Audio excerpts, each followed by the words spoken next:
हर खबर पर है हमारी पहली नजर। उत्तराखंड की बुलंद आवाज। आप देख रहे हैं न्यूज पोर्टल उत्तराखंड। चुनावी सरगर्मियां तेज होते ही राजनीतिक गलियारों में एक बार फिर हलचल सी मच गई है। रुड़की की झबरेड़ा विधानसभा से भाजपा के विधायक देशराज कर्णवाल ने एक बार फिर से विपक्षियों पर निशाना साधते हुए कड़ा प्रहार किया है। उन्होंने कहा कि कुछ लोग जो उनके टिकट कटने का दावा कर रहे हैं, उनके लिए उन्हें एकलव्य बनना पड़ेगा। ऐसे लोगों को वह पहले भी जवाब दे चुके हैं। उन्होंने कड़ा प्रहार करते हुए कहा कि एकलव्य की तरह इस तरह के लोगों का मुंह तीरों से बंद कर देंगे। साथ ही साथ उन्होंने कहा कि अब चुनाव नजदीक है और कुछ लोग बाहर से आकर भाजपा के सिंबल पर चुनाव लड़ने का दावा कर रहे हैं, लेकिन क्षेत्रवासी जानते हैं कि झबरेड़ा विधानसभा में उनके द्वारा कितने विकास कार्य किए गए हैं और भारतीय जनता पार्टी सर्वे के आधार पर ही टिकट देगी। उन्होंने दावा किया कि विधायक के कार्य में उनकी विधानसभा का देश में पहला नंबर है। साथ ही साथ झबरेड़ा विधानसभा पर उनके द्वारा कड़ी मेहनत कर अभूतपूर्व विकास कार्य कराए गए हैं, लेकिन कुछ लोग बाहर से आकर बनी बनाई खीर को खाना चाहते हैं, लेकिन उन्हें पूरा विश्वास है कि आला कमान सर्वे के आधार पर ही टिकट देगी।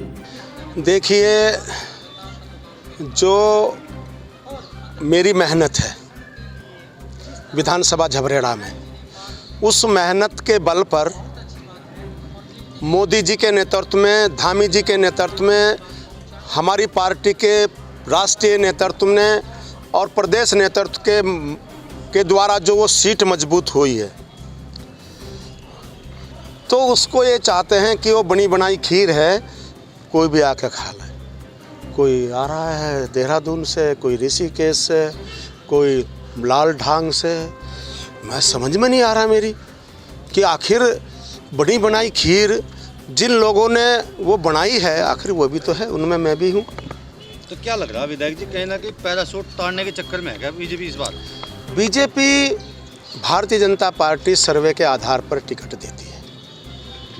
भारतीय जनता पार्टी एक ऐसी पार्टी है जो सर्वे के आधार पर टिकट देती है। और मैंने कहा था पहले भी कि मुझे एकलव्य बनना पड़ेगा। जो लोग ये भौंक रहे हैं कि मेरा टिकट कट गया है, जब हुआ ही नहीं तो कहाँ से कटा, जब हुआ ही नहीं तो कहाँ से कटा। तो मैंने कहा था कि एकलव्य बनना पड़ेगा और इतने तीर मारूंगा, इतने तीर मारूंगा कि जब कुत्तों के मुंह तीरों से भर जाएंगे और भौंकने की कोशिश करेंगे तो आवाज़ मुंह से नहीं कहीं और से आएगी। हर खबर पर है हमारी पहली नजर। उत्तराखंड की बुलंद आवाज। आप देख रहे हैं न्यूज पोर्टल उत्तराखंड।